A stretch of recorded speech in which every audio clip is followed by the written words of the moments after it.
Chaque jour, c'est l'effervescence au parquet de Bruxelles. Monsieur le procureur du roi, il n'aime pas qu'on étrangle les femmes. Dites-vous bien que ceux qui chipotent avec des armes, je ne les aime pas. Vous aviez l'air bien défoncé, si vous me permettez l'expression.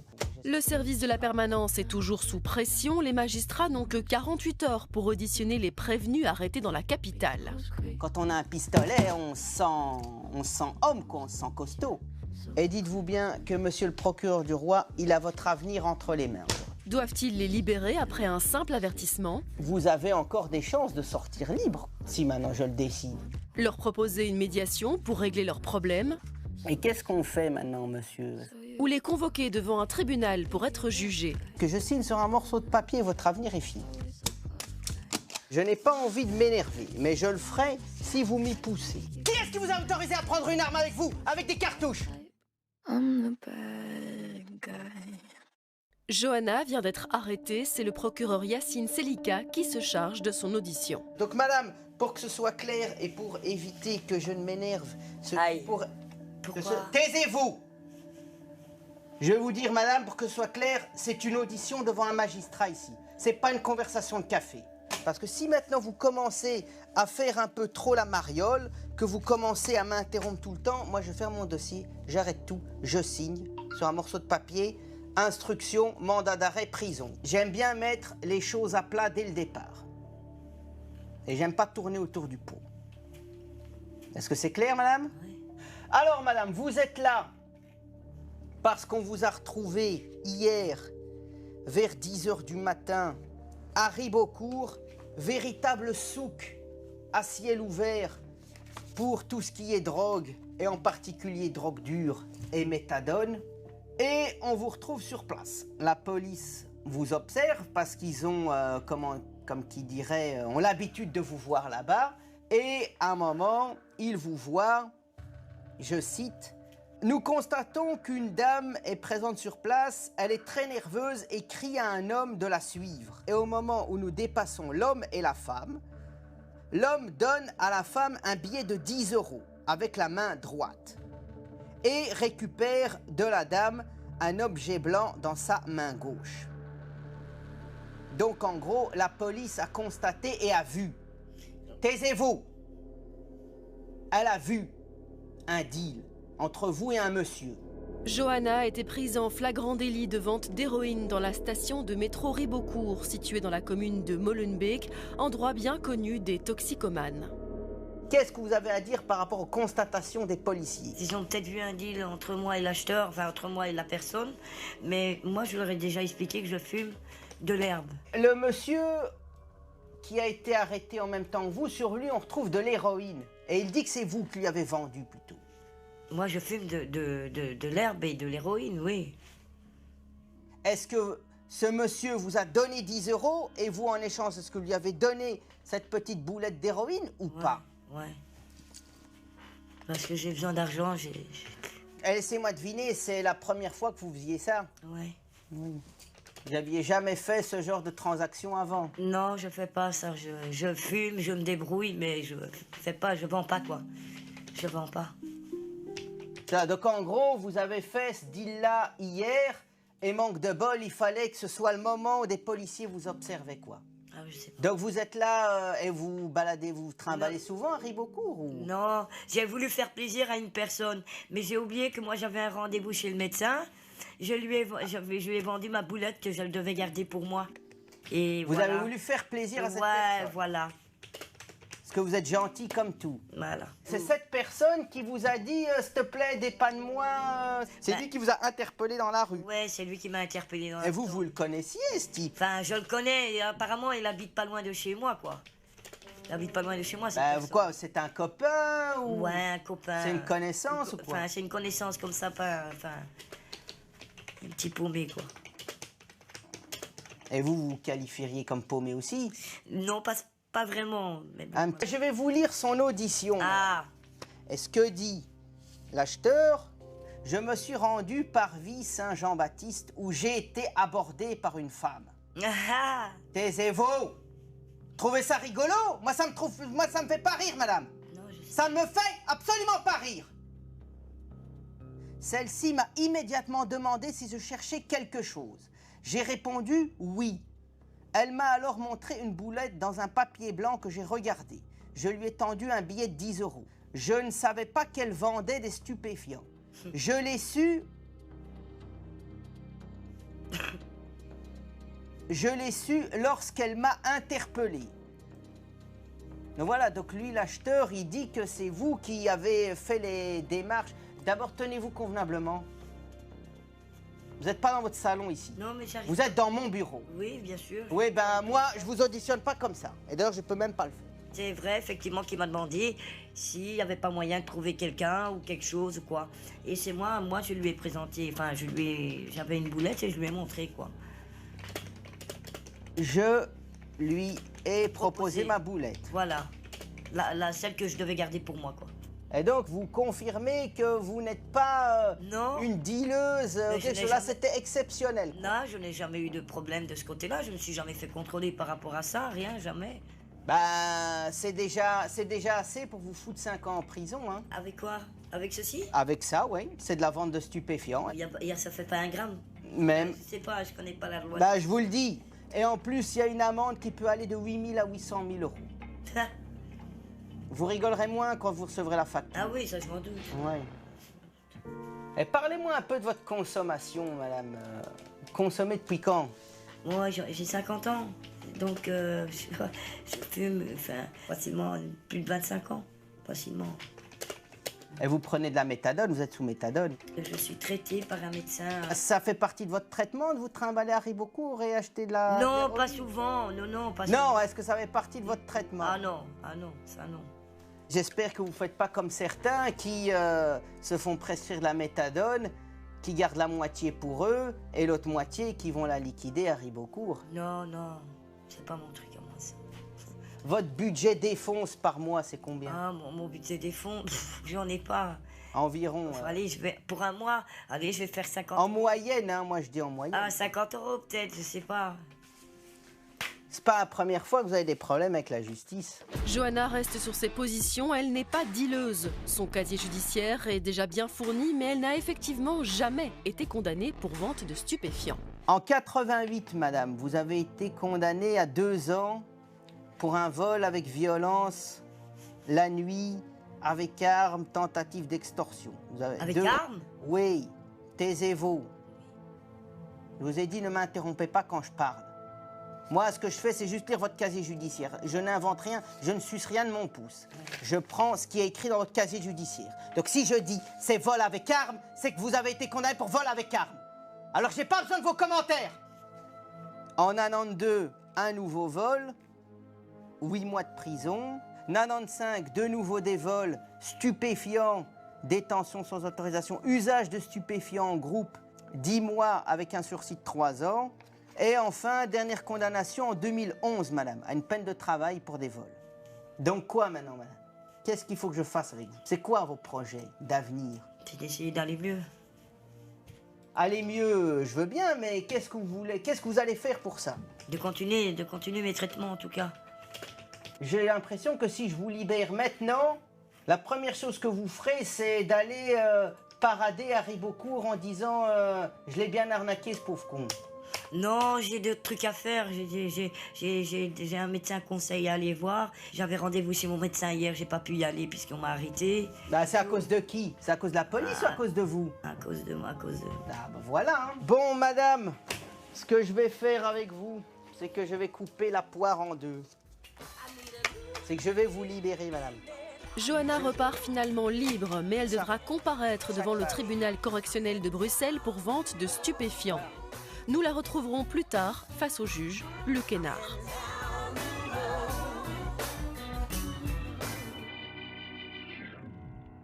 En attendant, direction la justice de paix de Visé. Laissez-moi faire. La semaine dernière, nous avions suivi l'audience de Daisy qui est en conflit avec l'ancien propriétaire de sa maman. Pour rupture de contrat de bail, il réclamait 3 mois de loyer en dédommagement. Donc maintenant, il ne peut pas légalement, normalement, revenir sur sa décision de devoir qu'on lui doive 3 mois. Mais Daisy affirme qu'il y a un accord écrit qui stipule que sa maman ne doit payer qu'1 seul mois et pas 3. voilà le mail que nous avons envoyé et voilà son accord. La juge de paix, pour trouver un terrain d'entente, avait proposé aux propriétaires de venir les rejoindre à l'audience pour s'expliquer. Si vous voulez aller vite, c'est la bonne solution. L'homme a accepté de faire le déplacement. Mais c'est gentil de vous être déplacé, c'est pas l'affaire du siècle. Il y a une réclamation de 2 000 € pour nous. J'ai pas vu de 2 000 € chez vous. 3 mois d'indemnité de résiliation. Oui, alors l'indemnité de résiliation de 3 mois au lieu de 1. Moi, j'ai vu un mail que vous avez adressé à madame, vous marquez votre accord. Madame, dans les conditions suivantes, madame, c'est que ce qui est tout à fait logique, pour autant que l'état des lieux se passe et pour autant qu'on s'entende. Si on ne s'entend pas, qu'elle ne rend pas les clés. Il y a des dégâts locatifs. Mais qu'elle ne rend pas les clés, madame. On attend. Mais pas les clés. C'est toujours pas loué. C'est toujours pas loué, madame. Mais les clés ont été rendues. Les clés ont été rendues, mais ce n'est pas les clés de la marque, c'est des clés intérieures, de porte intérieure. Donc monsieur nous menaçait de faire appel à un serrurier pour lequel il nous incomberait les frais, alors que c'est des portes intérieures, les portes étaient ouvertes. Mais nous avons dit, nous allons vous restituer. Non, elle n'était pas perdue. On savait rentrer dans l'appartement, donc il aurait pu Pas tous les deux en même temps. Il aurait pu louer l'appartement, sans problème, sans ces 2 clés.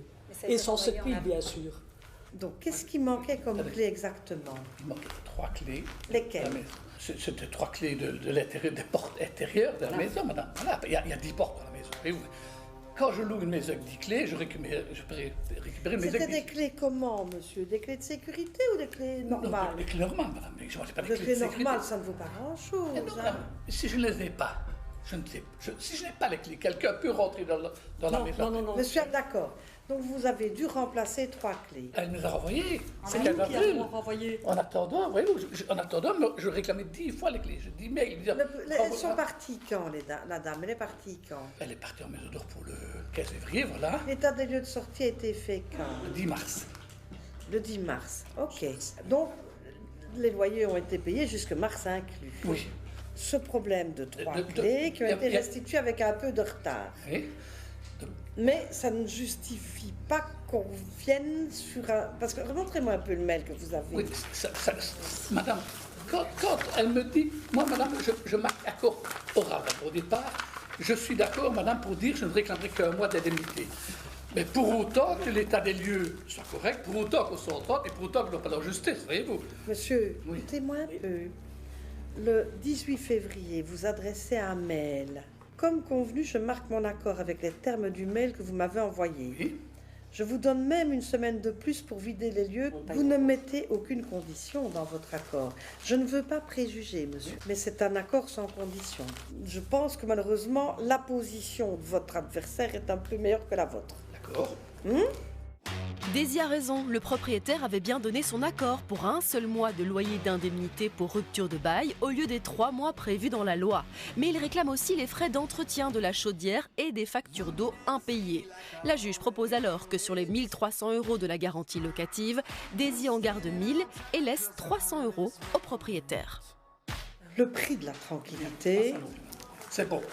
1 000 € pour elle, Écoutez, ça reste pour madame vous? la juge, je peux... D'accord. Madame, non. Il est d'accord de vous laisser 1 000 €, le reste pour nous.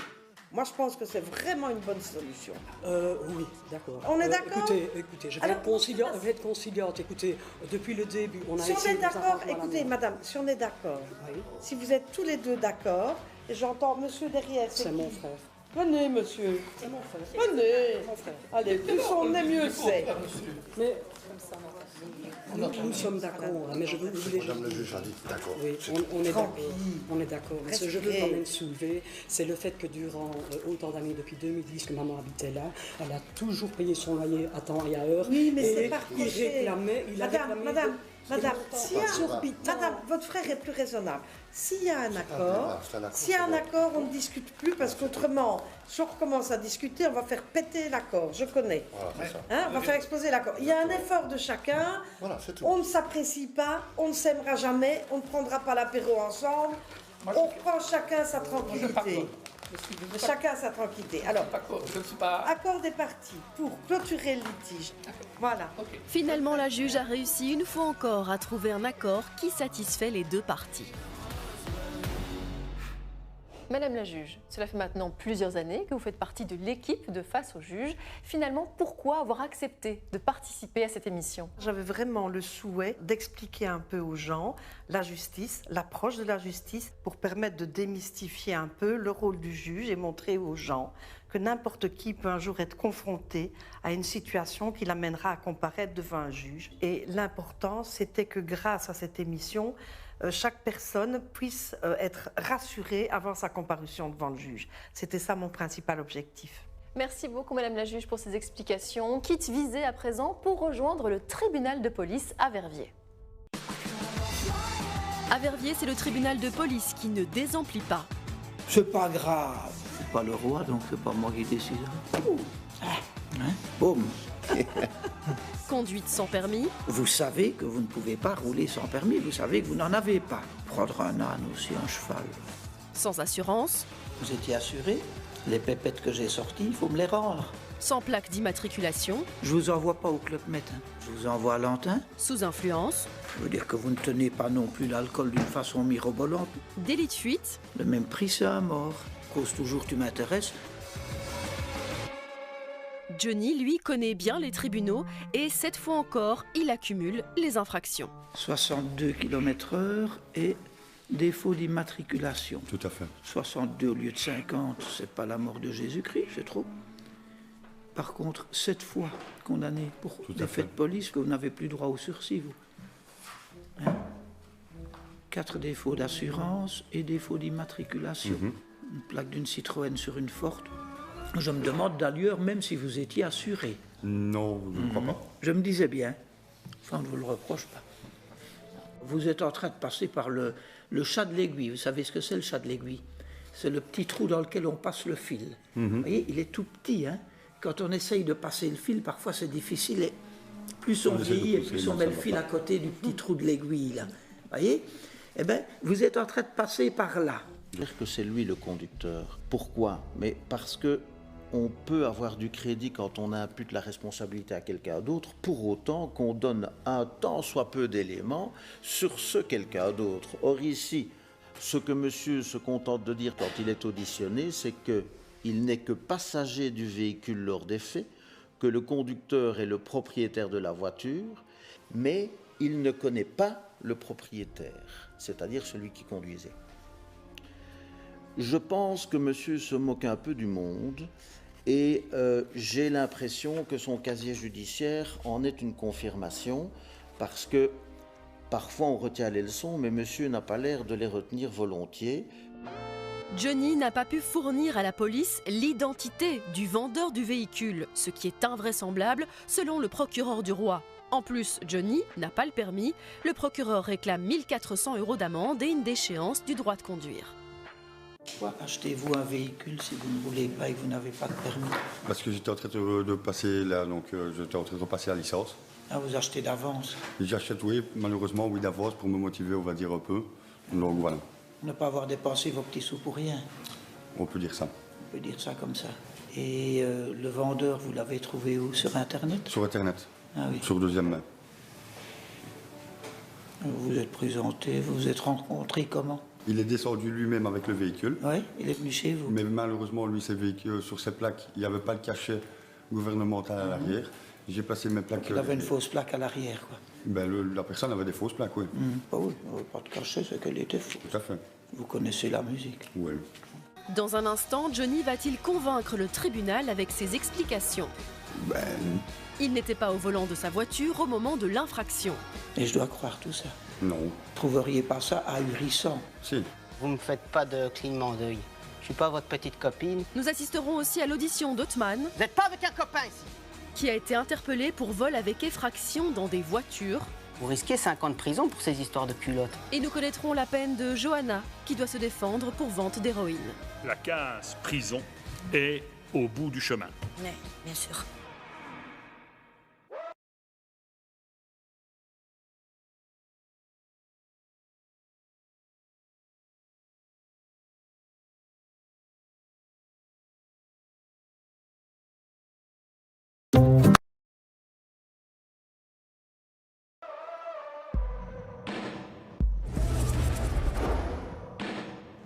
Nous sommes de retour ici, au tribunal de police de Verviers, où nous suivons l'audience du juge Marco Senna. Nous avons fait la rencontre de Johnny, qui a été convoqué pour un excès de vitesse, mais Johnny jure que ce n'était pas lui au volant du véhicule. J'en venais à cela justement. Pourquoi achetez-vous un véhicule si vous ne roulez pas et que vous n'avez pas de permis? Parce que j'étais en train de passer là, donc j'étais en train de repasser la licence. Ah, vous achetez d'avance? J'achète, oui, malheureusement, oui, d'avance pour me motiver, on va dire un peu. Donc voilà. Pour ne pas avoir dépensé vos petits sous pour rien? On peut dire ça. On peut dire ça comme ça. Et le vendeur, vous l'avez trouvé où? Sur Internet? Sur Internet, sur deuxième main. Vous vous êtes présenté, vous vous êtes rencontrés comment? Il est descendu lui-même avec le véhicule. Et vous n'avez jamais eu de facture? Non. Non. Il vous a pas dit comment il s'appelait, de toute façon ça vous était égal du moment que la voiture vous plaisait bien. Voilà. D'accord. Permis vous l'avez maintenant? Non, ici j'ai passé 2 fois à Eupen, mais malheureusement j'ai... Vous l'avez raté les 2 fois. Passé 12 heures. Donc si je comprends bien, vous avez acheté une voiture en 2017 pour ne toujours pas avoir de permis en 2019. Je ne l'ai plus le véhicule. Vous l'avez vendu? Je l'ai vendu, je n'ai plus de véhicule pour le moment. Vous l'avez vendu quand? Oh, il y a un petit moment. Donc ça ne vous a pas stimulé finalement? Pour réussir votre permis? Apparemment non, puisque je ne l'ai pas passé depuis. À moins que vous ayez spéculé en vous disant que la cote des véhicules allait monter. Non. Non, c'est pas ça. Bien, et je dois croire tout ça. Je fais ce que je veux. C'est comme vous voulez, c'est voilà. Je peux rien dire de plus. Mais c'est votre explication en tout cas. Et vous la partagez. Voilà. Vous essayez de me la faire partager, mais pas plus que ça, quoi. Si je vous disais que je ne vous crois pas, vous... c'est votre choix. Trouveriez que c'est concevable quand même. C'est votre choix. Trouveriez pas ça ahurissant? Si. Si, quand même.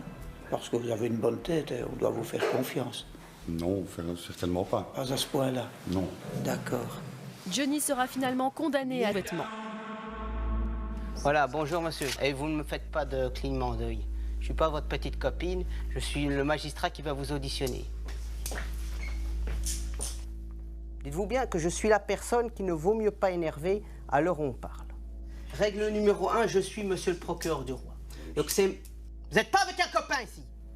Vous attendez que je finisse de parler pour parler.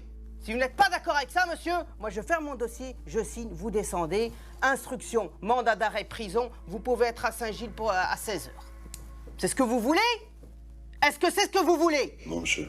Alors, monsieur, vous êtes là pour ce qu'on peut appeler un dossier un peu gag, quoi. Un peu gag, mais gag qui va vous amener 5 ans en prison, quoi. Vous risquez 5 ans de prison pour ces histoires de culottes, monsieur. Ce qu'on vous reproche, c'est 2 vols avec effraction dans 2 voitures. Et comme vous avez déjà des antécédents, vous êtes mal barre, quoi. Vous êtes mal barre. Que s'est-il passé hier, monsieur? Comment se fait-il qu'on vous retrouve à voler des petites culottes et des soutiens-gorge? Je vous expliquais tout ça, monsieur. Quand vous avez fait carte sur table avec moi, je vais faire carte sur table avec vous, monsieur. C'est l'objectif. C'est comme ça que je fonctionne aussi, monsieur. Donc, ce qui s'est passé hier, monsieur, c'est que j'avais pas d'argent. C'est pas une sorte de racisme ou quelque chose, mais voilà. Je voulais pas chercher de l'argent dans les petits quartiers où les gens, ils ont pas beaucoup d'argent. Donc, je me suis dit, je vais monter à Louise. Au moins, si je vais voler quelqu'un, il va savoir s'en sortir. Après, il va pouvoir payer son carreau. Othman a préféré voler dans des voitures garées avenue Louise à Bruxelles, une avenue réputée pour ses boutiques et appartements de luxe. Je suis arrivé à Louise, monsieur, j'ai vu une voiture où il y avait un peu de monnaie. Je me suis dit, je vais faire un tour. Si je vais rien trouver du tout, je vais revenir dans cette voiture, je vais prendre la monnaie qu'il y a. Comme ça, au moins, je ne vais pas rentrer bredouille. Je suis parti, monsieur, je suis monté à la rue, là où il y avait la Fiat, où j'ai pris les culottes, là. Et voilà, monsieur. Ne rigolez pas, monsieur, Non, parce que ça va vous valoir 5 ans de prison, cette affaire. C'est un rire nerveux, monsieur, c'est pas un rire... Mais qu'est-ce que vous avez fait quand vous avez trouvé la Fiat, monsieur? Quand j'ai trouvé la Fiat, monsieur, déjà, j'ai vu derrière, je pensais que c'était des mallettes, je pensais que j'allais trouver de l'argent dedans. Et quand j'ai ouvert les cartons, j'ai senti que ça sonnait vide. J'ouvre, je vois des soutiens. Donc vous avez cassé la vitre? J'ai cassé le carreau, monsieur. Et vous l'avez cassé comment? Je l'ai cassé, monsieur, avec une pierre. Vous vouliez quand même garder ce butin ou quoi? Écoutez, monsieur, quand on n'a pas 1 euro en poche, moi je me suis dit c'est soutien, moi je vais les vendre, Après avoir cassé cette Fiat, qu'est-ce qu'il y a eu? Parce qu'il y a une deuxième voiture après qui a été visitée. Oui, monsieur. Pour être honnête, monsieur, il y avait aussi une 3e voiture. Mais celle-là, je ne l'ai pas cassée, j'ai pas réussi à la casser. La Mini Cooper ou? La Mini Cooper. Monsieur, est-ce que je peux vous demander de vous tenir droit? Moi, je vous J'ai des auditionne problèmes pas de comme dos, ça. monsieur. Je me suis fait renverser par une voiture, monsieur, en juillet 2012. 17 juillet 2012. Taisez-vous. Ce genre d'excuses, moi, je les écoute pas. Parce que si vous avez vraiment des problèmes de dos, vous casseriez pas des vitres. Après avoir volé les sous-vêtements dans une voiture, Othman a essayé de rentrer dans un autre véhicule, mais sans succès. Il a alors voulu rentrer dans une boîte de nuit située non loin. Je suis parti à la boîte de nuit, je leur ai demandé s'il y avait moyen de rentrer. Ils m'ont dit non, comme d'habitude. Je leur ai dit, ah, c'est parce qu'il faut de l'argent pour rentrer ici. Je leur ai dit, ben écoutez, je vais apporter de l'argent et je vais rentrer, moi. Et donc, vous êtes retourné à la première que vous aviez, où il y avait de la monnaie, c'est ça? Oui, monsieur. Je me suis dit, je vais prendre les pièces et je vais partir. S'il y avait quelque chose d'autre, je l'aurais pris aussi, bien sûr. Mais qu'est-ce que vous avez fait? Vous avez cassé la vitre? J'ai pris une pierre, une belle pierre. J'ai jeté sur le carreau. Une fois, enfin voilà, j'ai réussi à la casser approximativement, monsieur, parce que voilà. Mais manque de bol, Othman a choisi une voiture garée non loin de la boîte de nuit et se fait immédiatement repérer par les portiers qui viennent de lui refuser l'entrée. Ok, quand vous l'avez réussi à casser, qu'est-ce qui s'est passé ensuite? Ils ont entendu un boom. J'aurais fait signe, qu'il n'y avait rien du tout. Mais voilà, c'est avec la chance que j'ai dans le vol, monsieur, c'était la voiture du gérant. Vous avez été poursuivi par ceux de la boîte, quoi? Oui, monsieur. Ils ont couru derrière moi. Moi, j'ai couru aussi. J'allais pas les attendre, monsieur. Donc vous êtes grillé dans cette boîte à vie, quoi? Ça, c'est sûr, je pense que... Sauf s'il y a un changement de direction. Après la fuite, monsieur, j'ai trouvé un policier bien gainé là en face de moi. Je trouvais pas il n'y avait pas d'échappatoire. Et monsieur, moi, quand je perds un jeu, voilà, je dis j'ai perdu. Ah oui, parce que... Ils ont bien fait leur travail. Ils ont bien fait leur travail. Bah, je le note parce que souvent, on me dit le contraire. Vous savez, vous me racontez ça comme si vous me racontiez un match de foot, quoi. Moi, je sens absolument aucune gêne, aucun regret, ni rien du tout, quoi. Vous m'expliquez vraiment ça comme si c'était tout à fait normal. C'est pas normal du tout, monsieur. La preuve, c'est que je suis pas un bon voleur. C'est qu'à chaque fois que je vole, monsieur, je me fais avoir. Othman reconnaît les faits sans détour, mais cette fois il risque 5 ans de prison, lui qui a déjà été condamné par la justice à l'âge de 19 ans. Vous avez déjà des antécédents ou menaces en bande avec armes. Vous vous rappelez de ça? Factice, mais c'est quand même, aux yeux de la loi, c'est quand même une arme. Oui, monsieur. Donc ne dites pas arme factice, quand on le pointe devant le nez d'une victime, elle sait pas que c'est factice. Sinon elle rigolerait un bon coup, elle filerait une claque aux jeunes qui la menacent avec ça. Et vous avez une fiancée, monsieur? Non, monsieur. À chaque fois que je parle à une fille, elle est soit mariée, soit elle a un copain, soit elle n'a pas le temps, soit...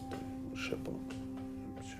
Soit votre profil l'intéresse pas, quoi. C'est ça, monsieur. C'est ça. Vous vous rendez compte maintenant, monsieur, que vous êtes en train de perdre votre vie ici. Vous êtes en train, vous arrivez à 26 ans et vous n'avez aucune situation. Vous vous rendez compte de ça, monsieur? Vous vous rendez compte que moi je vous dis ça, je vous dis pas ça pour vous humilier ou pour vous rabaisser ou autre. Hein. C'est que moi, vous croyez qu'en tant que procureur du roi, représentant de la société, ça me plaît d'avoir des milliers de jeunes qui sont dans votre situation. C'est ça qui m'intéresse, moi, d'avoir une société comme ça. Mais malheureusement, c'est ça, il faut faire des efforts, quoi. Donc, monsieur, est-ce que vous avez encore quelque chose à dire avant que je ne prenne ma décision fatale? La seule chose que j'ai à dire, monsieur, c'est que je m'excuse vis-à-vis de moi en premier. Vis-à-vis des gens à qui j'ai causé des dommages. Vous allez dire la vérité, je ne ressens pas une très grande gêne, mais j'ai une gêne quand même. Le procureur du roi décide de relâcher Othman. Œuvre sociale, monsieur. Oui, mais ne tapez pas sur ma chaise. Il n'y a que moi qui peux taper dans ce bureau. L'adrénaline, monsieur. Oui, mais il n'y a que moi qui peux taper dans ce bureau. Désolé, monsieur. Voilà. Bon, ben, j'espère que cette adrénaline vous sera profitable. Voilà, vous êtes libre, monsieur.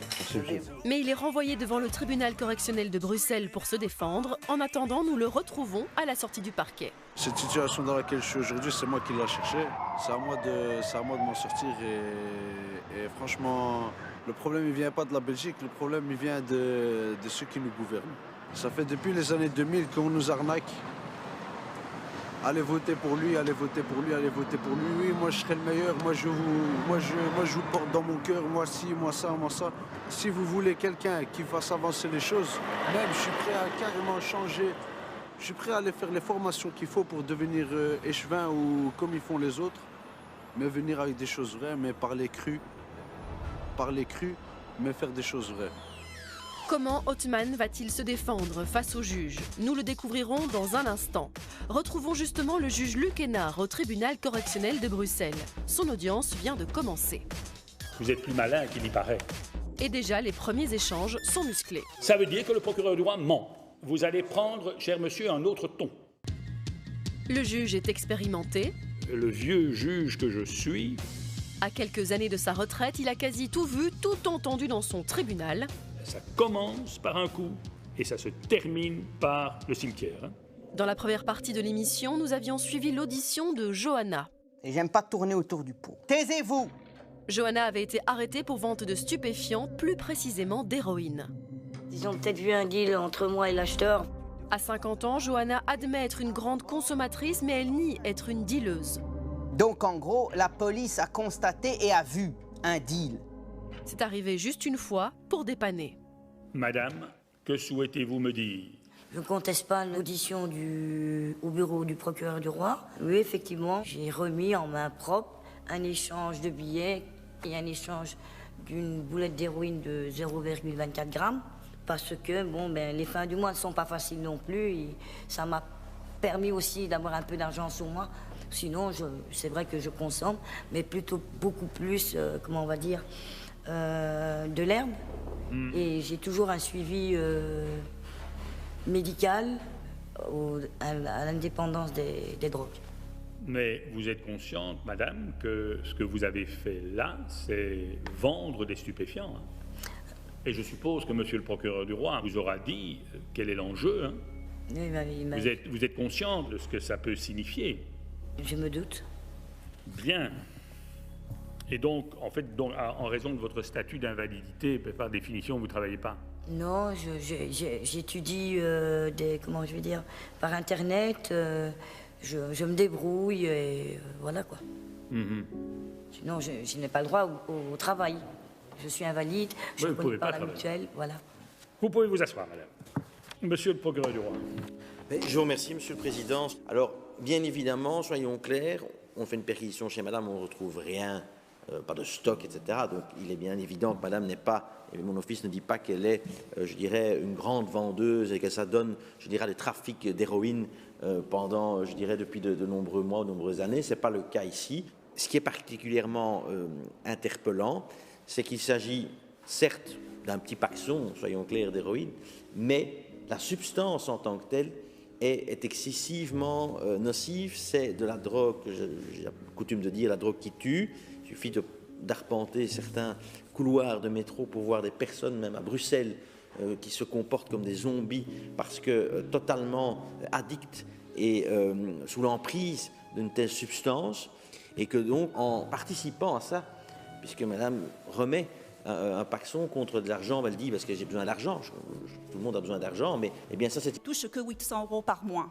Et il est évident que c'est difficile pour elle d'arriver à la fin du mois. Ok, vous avez déjà entendu ce discours une centaine de fois. Moi aussi, j'ai déjà entendu ce discours, monsieur le président. J'ai cru que vous alliez me dire que vous commettiez aussi des infractions. Non, ça n'a je pas ne l'air suis pas un aveu devant vous, non. Madame, c'est une personne très intelligente. C'est une personne qui a vraiment la possibilité d'améliorer son avenir, monsieur le président. Elle ne peut que continuer ce chemin avec une peine de probation autonome, avec des ateliers de cours de sensibilisation à la légalité. L'avocate de Johanna demande une peine de probation autonome pour sa cliente et donc plutôt un suivi que la prison. Madame, vous souhaitez ajouter quelque chose? Non. Non? Vous avez compris ce que me demande votre avocat? J'aurais bien voulu que vous me refassiez un résumé, juste un résumé. Un résumé? Juste un résumé. Vous êtes subtil parce que vous auriez pu dire que vous n'aviez rien compris. Mais donc, c'est peut-être la confirmation de ce que disait votre avocat. La peine de probation autonome, c'est qu'il n'y a pas de peine de prison qui est prononcée, mais le tribunal peut vous fixer une période de 2 ans, par exemple, durant laquelle vous allez devoir répondre à des convocations de la maison de justice, faire le suivi psychologique, etc., etc.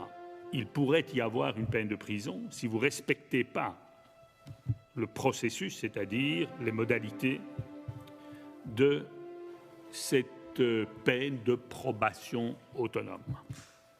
Est-ce que ce résumé est clair? Nickel. Nickel? Oui, parfait. Vous ne pouviez pas être plus clair dans votre réponse. Mais donc, ce que je dis par rapport... Je ne sais pas ce que je vais faire, parce qu'il y a quand même vos antécédents. Donc, oui. Je réfléchirai. Mais n'oubliez pas que c'est une peine, hein, si je vais dans ce sens-là, et que donc vous devez exécuter ça de façon extrêmement précise. Sinon, oui. La case prison est au bout du chemin. Oui. Ça va? Bien sûr. Bien. Au revoir, madame. Après réflexion, le juge Luc Hénard, convaincu par les arguments de l'avocate de Johanna, lui accorde la peine de probation. Elle devra continuer son suivi médical et rendre des comptes à une maison de justice. Y a-t-il encore quelqu'un qui doit comparaître devant moi? C'est au tour d'Othman de se défendre, lui qui, durant son audition avec le procureur Yacine Selika, avait tout de suite avoué le vol de petites culottes et de soutien-gorge dans une voiture. Vous risquez 5 ans de prison pour ces histoires de culottes. Il avait juré vouloir reprendre sa vie en main. Quand vous avez fait carte sur table avec moi, je vais faire carte sur table avec vous. Ben, c'est l'objectif. Mais Othman ne se présentera pas face au juge. Il écopera donc par défaut d'une peine de 18 mois de prison, mais fera opposition à son jugement et obtient une peine de probation autonome de 2 ans. Monsieur le juge, on a le sentiment parfois que vous êtes plus sévère avec ceux qui ne se présentent pas ici face à vous au tribunal. Est-ce que c'est bien le cas? Ça n'est qu'une impression. Je ne suis pas plus sévère à l'égard de quelqu'un qui ne vient pas. Ce qu'il faut savoir, c'est que le juge décide sur la base des éléments dont il dispose. Si la personne ne comparaît pas devant le juge, il y a une part des décisions que le juge ne peut pas prendre. Je pense à la peine de travail, je pense à la peine de probation autonome, la suspension du prononcé. S'il n'est pas là par définition, il ne peut pas les demander et donc le juge ne les accorde pas, ce qui peut donner l'impression qu'il est plus sévère. Merci beaucoup, monsieur le juge, pour ces explications et puis merci à vous de nous avoir suivis. Je vous retrouve dimanche prochain pour un nouvel épisode de Face au juge. Belle soirée sur RTL TV. C'est un rendez-vous important aujourd'hui. J'ai payé sans faute, hein, parce qu'on voit la gravité. Parce que ça, c'est intolérable. Tu me tires ici au tribunal, arrête tes couilles, hein. D'abord, c'est pas le tribunal, c'est le juge de paix. Maintenant, ce qui m'inquiète, vous dites, moi, j'ai pas le souvenir de l'avoir cogné pour employer votre expression. Je roule depuis l'âge de 13 ans, monsieur. En camion, en voiture, en moto. On n'a rien à foutre. Rien. C'est tout de même un comportement curieux.